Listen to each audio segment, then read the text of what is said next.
Manever I say ma PENDREAM TV. PENDREAM TV there, or see them yopo. Memo akwaba edeba PENDREAM TV. Make sure say any day they can share na. Please subscribe to channel no click bell no so say the news to us on sabet me aka Ntim no ahwe.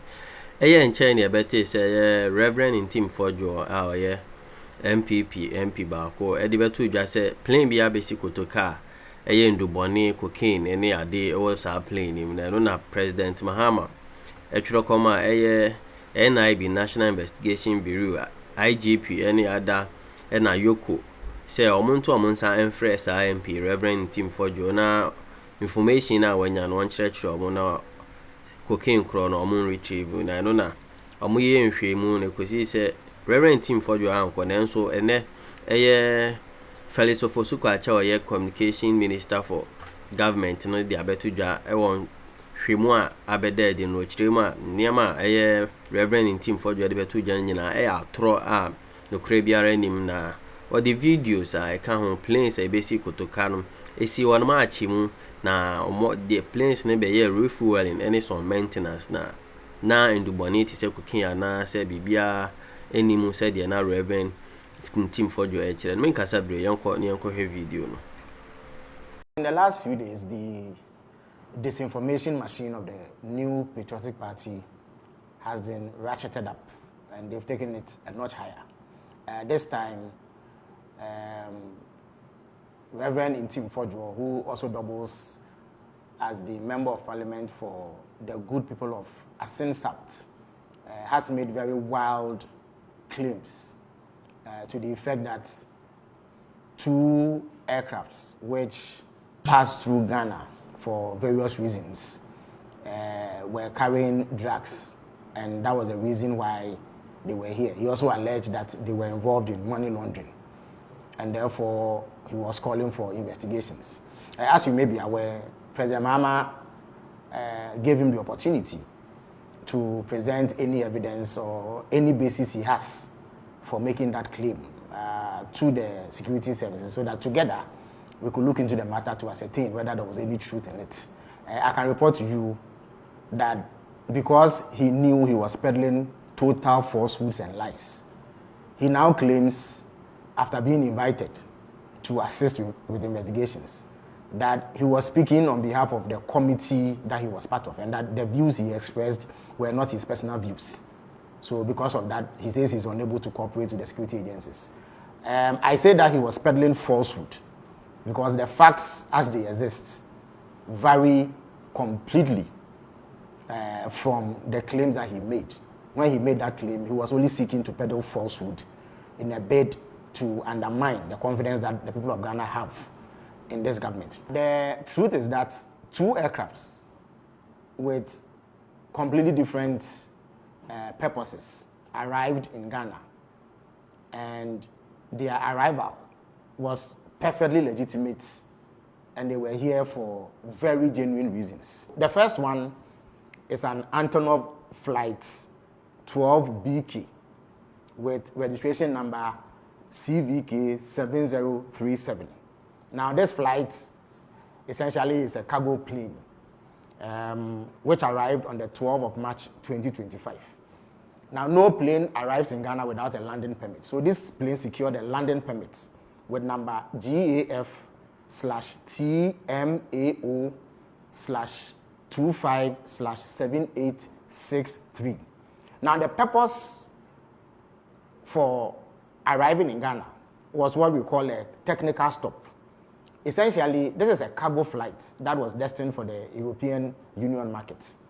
And European Union regulations dictate that some specific regulatory requirements be met before any plane of that sort can enter the EU. Now, this plane originated from Luanda in Angola. It was loaded with oil drill equipment and lubricant oil, which were contained in jerrycans. It was headed for the EU market. Now, Luanda does not have the certification to carry out the sort of requirements that this plane had to meet before entering the EU market. Now, the specific requirement is a scanning and screening RA3 procedure, which is a requirement to enter the European Union. Luanda doesn't have it. the Swiss cargo facility at the Kotoka International Airport has that certification, and they can do that kind of scanning. Whilst here, it developed an engine blade fault. Its engine blade was damaged, and then it was also detected that there was severe oil leakage, which required immediate attention. For that reason, a replacement aircraft, URCEZ, with registration number CVK7007, was brought in to evacuate the cargo. The aircraft that was damaged remained here for 13 days. That is between 12 March and 25th March 2025. After it had been inspected by aviation security, officials of the Narcotic Control Commission, officials of National Security and National Intelligence Bureau, no contraband or unlawful commodities were found on the aircraft. Now, the second aircraft in question is a Hawker 800 XP with registration number N823AM. Now, this aircraft is operated by an organization called Air Med International, which is based in Birmingham, Alabama, in the United States of America. It operates as an air ambulance. Now, Air Medical International flights in Ghana are handled by Tropicana Airlines. Now, this plane landed in Ghana on 20th March from Gran Canaria, Las Palmas, Spain, having gone through Luanda in Angola. Now, it was also here for a technical stop, which is refueling and crew rest, which is perfectly legitimate activity. It was cleared to land in Ghana with clearance number GAF TWXR252604 OFAA0297/25.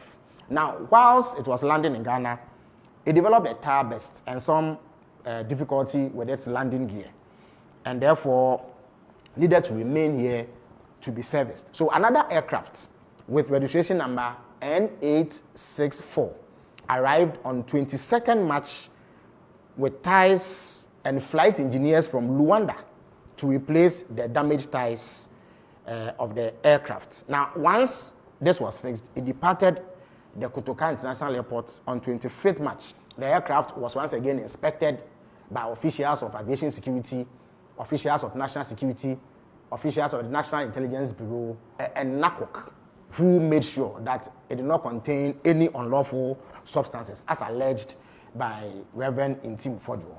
So, in a nutshell, the claims of Ntim Fordjour are false. He cannot prove it. That is why he is running away from the investigative bodies.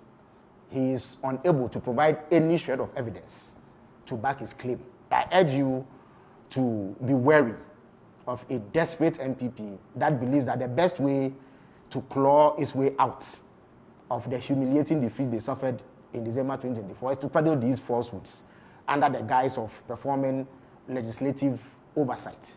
Whilst we welcome legislative oversight and scrutiny and criticism of any sort aimed at ensuring that we improve upon governance, it is important to condemn this level of political obscurantism, which is deliberately targeted at misinforming people and misleading the public and bringing government's name into disrepute for no reason.